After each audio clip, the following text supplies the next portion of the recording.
Scalpel with Dr. Keith Rose. Cutting down to the truth through history and experience. Subscribe to The Scalpel wherever you listen to podcasts. Follow us on Instagram at The Scalpel Podcast, on Twitter at The Scalpel Edge. Email kfr@scalpeledge.com or the website scalpeledge.com. The next episode of The Scalpel starts now. What are you waiting for?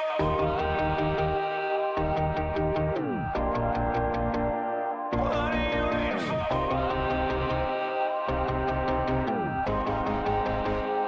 Are you waiting on a lightning strike? Are you waiting for the perfect night? Are you waiting till the time is right? What are you waiting for? Welcome to The Scalpel. This is Dr. Keith Rose. In 1941, after Japan bombed Pearl Harbor, I believe it was just a mere 5 days later, Germany declared war on the United States of America. In that short period, in less than a week, our nation had been attacked by two nation states, and we would embark on a world war on two fronts. We would be fighting the Imperial Japanese military, and we were fighting Nazi Germany. America did not have a great, massive army at that time. In fact, we had everything but that. And at that time, Franklin Delano Roosevelt, the President of the United States of America, realized that we needed not a divided country, but a united nation. He recognized that if we were not united as a nation, we would not survive. Roosevelt realized he had a challenge ahead of him. And he realized there were four men in the United States of America that he needed their help. Men that he had sworn that he would never ask help from. Men that he had demonized. I mean, Roosevelt had demonized these men, these industrialists, and these men, these four men, wanted nothing to do with him. These men were Henry Ford, Henry J. Kaiser, William Boeing, and Pierre DuPont. These four titans of industry were the foils for Roosevelt. Franklin Delano Roosevelt had demonized these men on his way to the presidency. And these men, these powerful men, wanted nothing to do with him. Yet Roosevelt realized that if the United States of America were to remain a free nation and to conquer the current evils that were in the world, that he would have to get these men to work with him, to help him and the United States fight this axis of evil. And Roosevelt went to these men, and it's recorded, he told them, whatever you have against me and I against you, it doesn't matter. The only way that we can stop Imperial Japan and the Nazis is if we work together, if you work with me to create the great American war machine to defend our freedom. History records these men weren't real receptive when Roosevelt first came knocking. They weren't real receptive until Roosevelt said, if you don't work with me, the company that you built won't be here if Japan wins. Or the company that you want to protect, or the profits you want to protect, they will not be there if we lose to the Third Reich. And your grandchildren's future will be lost.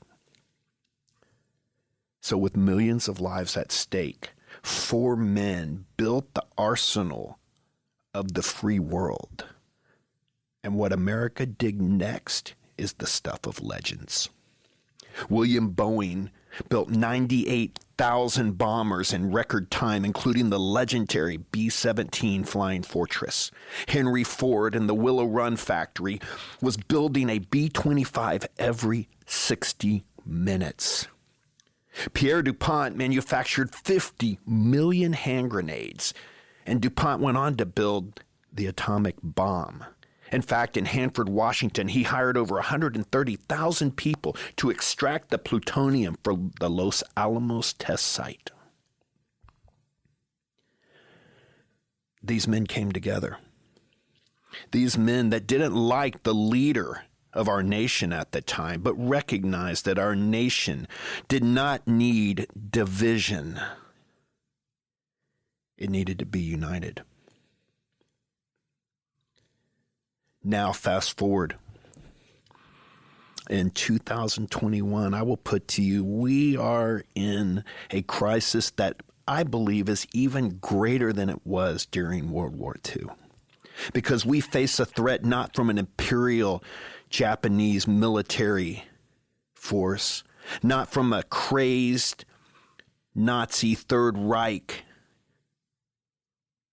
in Germany, but we face an attack from an slow, insidious ideology that has swallowed up nations as long as this earth has been present. This ideology of socialism, Marxism, communism, this ideology that seeks to indoctrinate and change and influence people to sow the seeds of their own dissolution. Look at where we are today, where we have a massive centralized government that's putting up giant barriers in Washington, D.C. around the Capitol. Yet the barriers on our border are taken down and non-existent. We have a central government that has promoted groups that want to defund the local police forces around our nation. Yet at the same time, they're passing legislation to give billions of dollars to the Capitol Police Force that protects a small group of men and women that we elect and pay and work in a building we call the People's House. We have a nation now that has been divided. We have division. Division is division. It's two separate visions. And no nation can survive that. No nation would have survived two separate visions back in the late 1930s and early 1940s when we saw the attack on Pearl Harbor. And we saw Nazi Germany blitzkrieg across Europe. Our nation would not be here today, I believe, if the vision of Teddy Roosevelt wasn't the vision of Henry Ford, Henry Kaiser, William Boeing, and Pierre DuPont. He had to bring together those that were not alike and were probably pissed off at him into a united vision, one vision that says we will protect this nation because we have to protect freedom. You know, with the exception of Pearl Harbor on September 11th, 2001, Americans have not been attacked by an enemy on our own soil. And unlike countries in Europe during World War II, America has never been occupied by a military force or locked down under martial law. I've seen martial law in other countries, but I've never seen soldiers in armored vehicles patrolling our streets, warning us to stay in our homes or face arrest or worse. And beginning in 1776, when our freedom-seeking founders wrote the Declaration of Independence, and they stood their ground from Lexington and Concord to Saratoga and Valley Forge, and then came together to create a constitutional republic dedicated to protecting individual and minority rights. The United States of America has defined and served as a beacon of liberty for people around the world to see, a shining light on the hill. Yet this summer, we're watching soldiers patrolling the streets of Sydney, Australia with helicopters overhead, blaring warnings to a shocked, stunned people below to stay in their homes in the name of public health. And we've watched hundreds of thousands of people, young and old, gather together again and again in the streets of Paris, London, Rome, Athens, and Berlin because they're marching against authoritarianism, the kind of Orwellian authoritarianism that is embodied in government-issued vaccine passports that punish their citizens for simply defending their right to make a voluntary medical decision for themselves. To make a voluntary medical decision for their minor children, a decision about whether to be injected with a biological pharmaceutical product that can cause serious reactions and fail to work. These people around the world are carrying signs: no forced testing, no forced vaccines. Stop the dictatorship. Get your hands off my children. My body is mine. Signs like Big Pharma shackles freedom. No to the passive shame. Better to die free than live as a slave. So what has become a prophetic primal scream for liberty, governments are ordering the police to break up. And these are largely peaceful demonstrations that are flooding the big cities and small villages of Western Europe. The first populations to organize massive protests against old-fashioned tyranny dressed up in very nice 21st century clothes. The people of Europe were the first to stand up for freedom during this government-declared public health emergency because they know how tyranny begins. They still remember what happened during World War II. They know what it looks like, and they remember what it feels like. They remember, and they're declaring in one voice, never again. The problem is most Americans living today don't remember World War II. Or if they do, it's through what their parents or grandparents told them about it. Because World War II wasn't fought on American soil.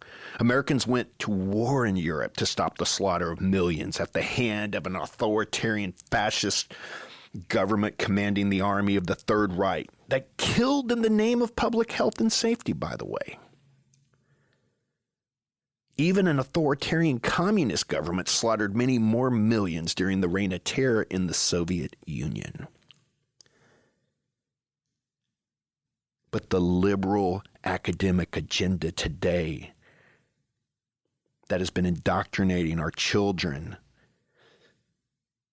is not teaching what happened in China after World War II when the Chinese Communist Party implemented the Great Leap Forward or the Great Proletarian Cultural Revolution, those militant ideological cleansing campaigns that imprisoned and killed tens of millions of citizens because they criticized or opposed the authoritarian government policies. Let me explain that in woke speak. It's because they didn't follow the science. It's because they weren't woke enough. And in China, they just killed them. But in America, we've taken our freedoms for granted. Because we've been willing to fight and defend the freedom of others, we have never been called upon to defend it in our own backyard. Most Americans have never even imagined we would experience a serious threat to the autonomy and freedom of thought, speech, conscience, and assembly that we're seeing today. And so deep has been our trust in the laws and cultural values that we have. For the most part, they've always ensured fundamental freedoms in our country that we never believed it could happen here. But in the last 20 months, everything, and I mean everything, has changed. And I believe many Americans are waking up and understanding that tyranny can be disguised to look like safety, even as many others still cannot bring themselves to believe it. We're seeing a federal government right now declare war on unvaccinated Americans. The executive branch of the U.S. government is not happy with us, according to President Joe Biden. the two floating neurons in his head that click occasionally, he has told us he's not happy with us for not wanting to be vaccinated. And federal health officials have publicly set a goal of persuading 90 to 98% of all Americans to get a COVID vaccine. A COVID vaccine that doesn't prevent you from getting a disease or keep you from spreading the coronavirus. Also, a vaccine for a disease that has a 99.9% survival rate in most Americans. Yet, any discussion of this is banned, is censored. Anyone that wants to have a discussion about this is canceled. And this cancellation, this censoring, this authoritarian move by an unhinged, unmoored liberal Democrat Party is destroying the lives of people that dissent right now. I mean, today in some cities, people are being denied entrance to a restaurant and stores if they can't prove they've been fully vaccinated. And to my just extreme disappointment, I'll just tell you, I'm pissed about this. There are doctors that are refusing to provide medical care to the unvaccinated. You have Hollywood entertainers that are celebrating the deaths of unvaccinated people, saying, quote, they deserve to die, and are calling for the unvaccinated who get COVID to be denied admission to hospitals for treatment. You have judges separating children from mothers who have not gotten a COVID shot. Yeah, that's happening. And you have influential scientists are insisting lawmakers make it a hate crime for anyone to publicly criticize science and government health officials.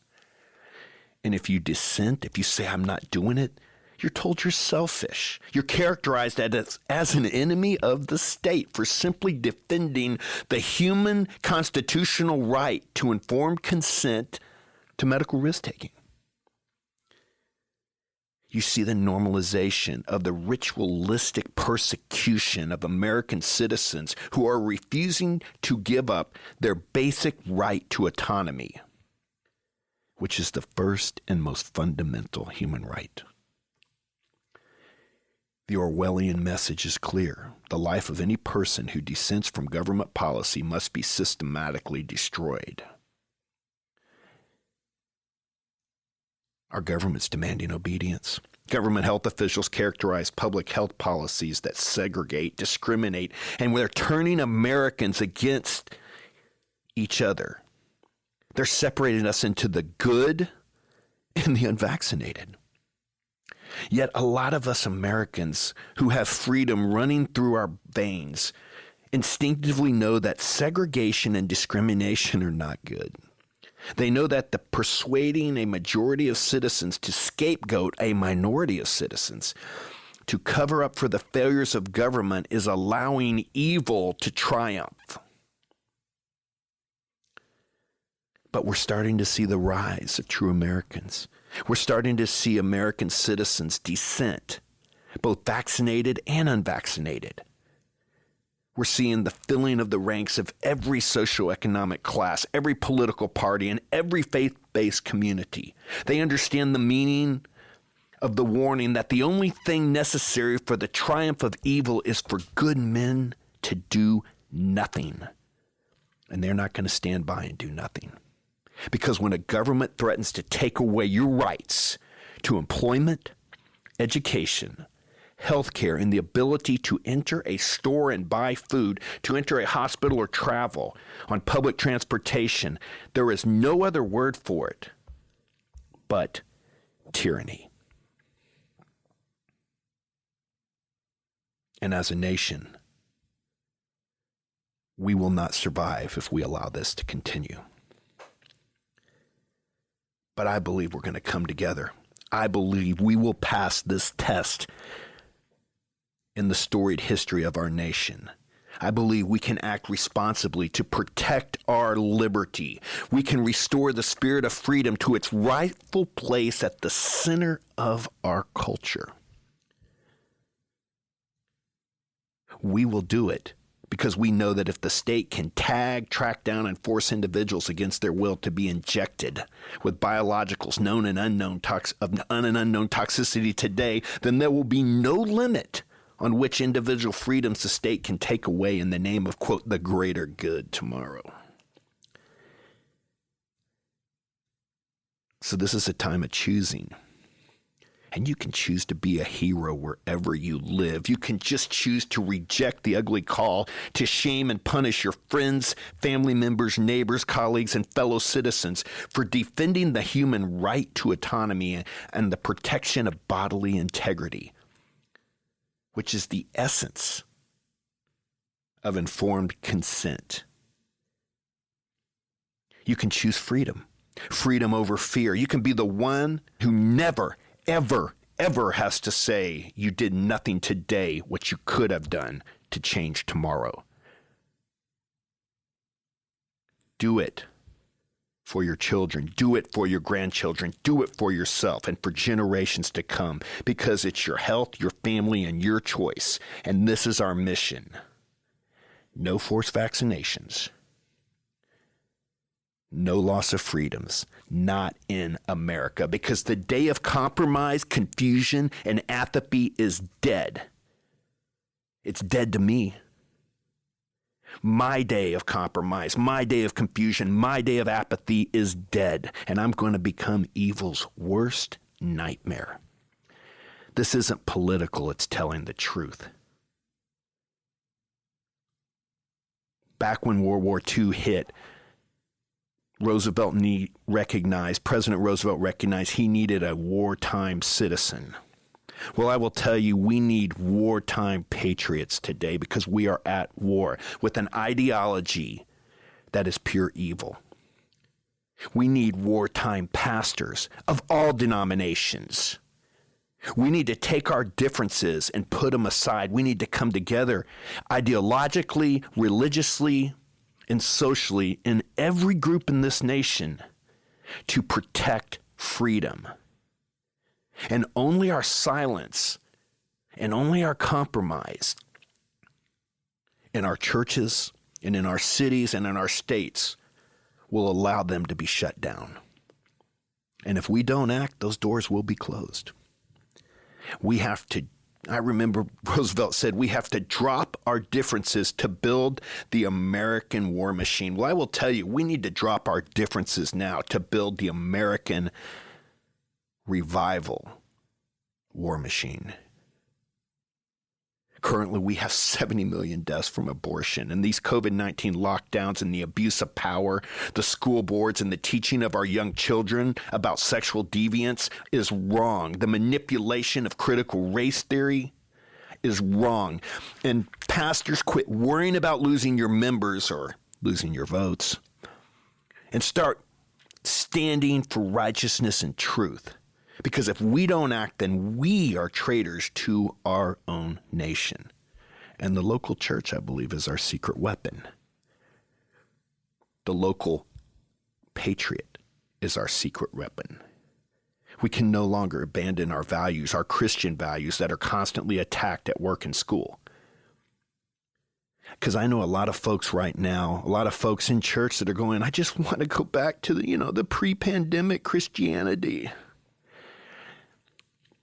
No, we need an awakening, because the only thing that matters right now is American freedom and American liberty, our God-given rights, the law of nature and nature's God. And our differences, listen, they don't matter. Because a woke Christian, a woke physician, a woke businessman, and a woke educator doesn't make sense to me. Those people are sowing the seeds of the dissolution of our nation. And we need to start building our nation, our culture, our foundation again. Because we've had one generation that has been programmed already. And no nation, if you look back in history, can survive the loss of two generations. It's time to start speaking truth, and it needs to be freely spoken, where children are taught the truth about their gender and their life. Wokeness, socialism, and critical race theory are here to do one thing. They're here to destroy your freedom, just the same way Nazi Germany was trying to destroy the freedom in Europe. It was the same way Imperial Japan was trying to expand and destroy freedom. And the leaders of these lies of wokeness, socialism, and critical race theory will stop at nothing to expand their power. Remember, no nation has lost 2 generations and ever survived, and we've lost 1. And the second is being assaulted by the largest manipulation machinery the world has ever seen. Big tech is using the virus to manipulate and steal your freedoms, and they have turned us into a nation of fear. And no nation has ever lost freedom and then regained it. So we either win this or we are lost. I'm sorry, we can't defer this to another generation. And I can tell you the whole gospel of Karl Marx can be summed up in a single sentence. Hate the man who is better off than you. No matter what circumstances, never admit that his success is due to hard work and diligence, or to the product or the productive contribution he has made to his community. Always attribute his success to the exploitation, the cheating, and the robbery of others. Never admit your own failure may be causing your weakness, or the failure of anyone else due to their own defects. That's Marxism. That's why Canada is losing their freedom and may have lost it for good. That's why Australia is turning back to a penal colony like Botany Bay. But we are Americans, and we need to reach critical mass. We need to recognize that God is the God that gave us this nation, that God is the God that sustained us through a civil war and 2 world wars. God is the same God that gave us the awakenings of George Whitefield, the awakenings prior to the Civil War and the post-war revivals.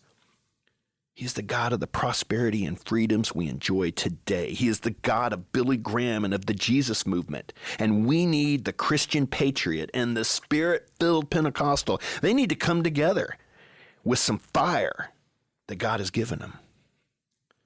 Because the enemy we all face as Americans, for whatever you believe, is the spirit of fear.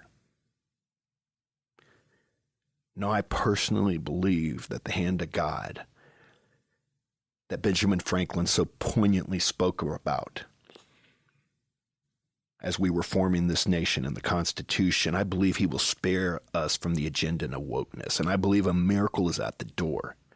But as it says in Psalm 113, if the foundation is destroyed, what can the righteous do? And right now, we need unvarnished truth from heaven. We got to quit thinking about ourselves. We got to quit thinking about our little groups and our tribes. Every man and woman needs to die to themselves, because you can't hurt a dead man. Robert E. Lee is one of the very few cadets to pass through the U.S. Military Academy at West Point without a single demerit. Robert E. Lee, who fought in the Civil War for the South, and in the Mexican War, General Winfield Scott called him the greatest soldier I've ever seen.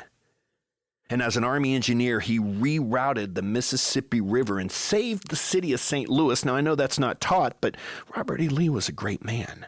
And when he inherited slaves from his father-in-law, he educated them and set them free. And he referred to slavery as a political and moral evil. Robert E. Lee also turned down Lincoln's offer to command the U.S. Army that would invade the South and his home in the state of Virginia, even though leading that army would have certainly brought him international fame and likely the presidency. He instead offered his sword to Virginia and fought against the invasion for 4 years, leading an army that was vastly outnumbered, outsupplied, and outfed.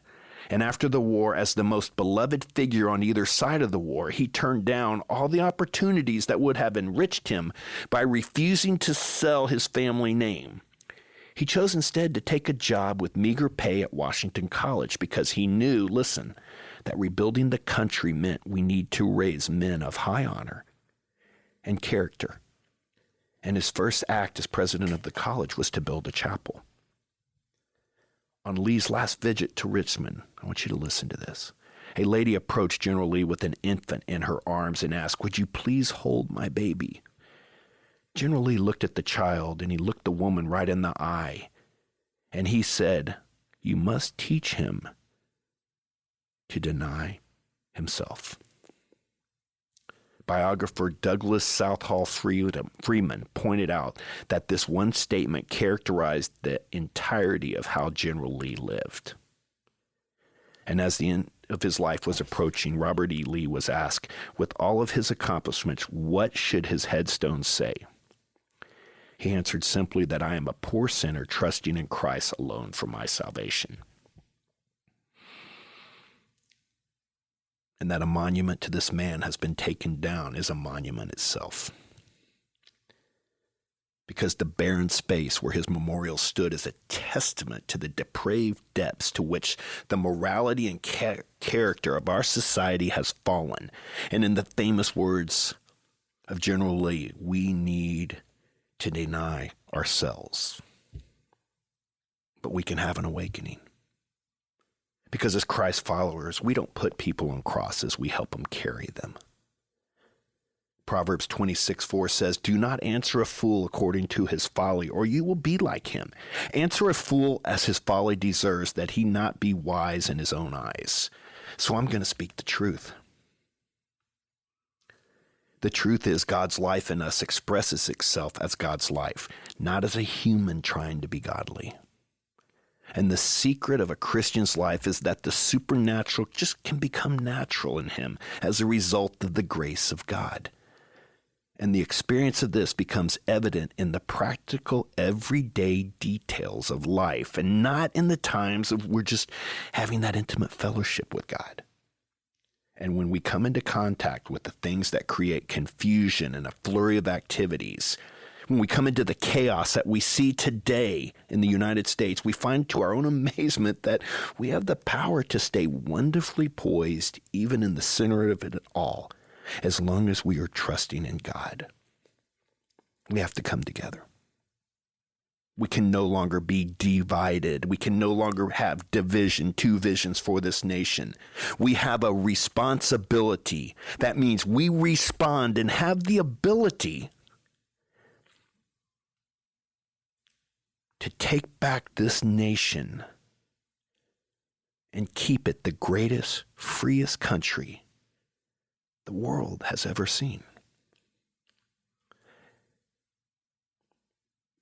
Look to heaven.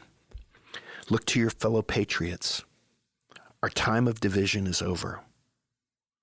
We may not have always got along, but we have a common mission, a common goal. We have to defeat Marxism. We have to defeat this failed ideology that seeks to destroy our nation. We're at war. But I believe, by God's grace and his providence, we can all keep freedom rolling. Head high, protest line, freedom scribbled on your sign. Headline, New York Times, standing on the edge of a revolution. Hey, hey, just obey, your secret's safe with the NSA. In God we trust, or the CIA, standing on the edge of a revolution.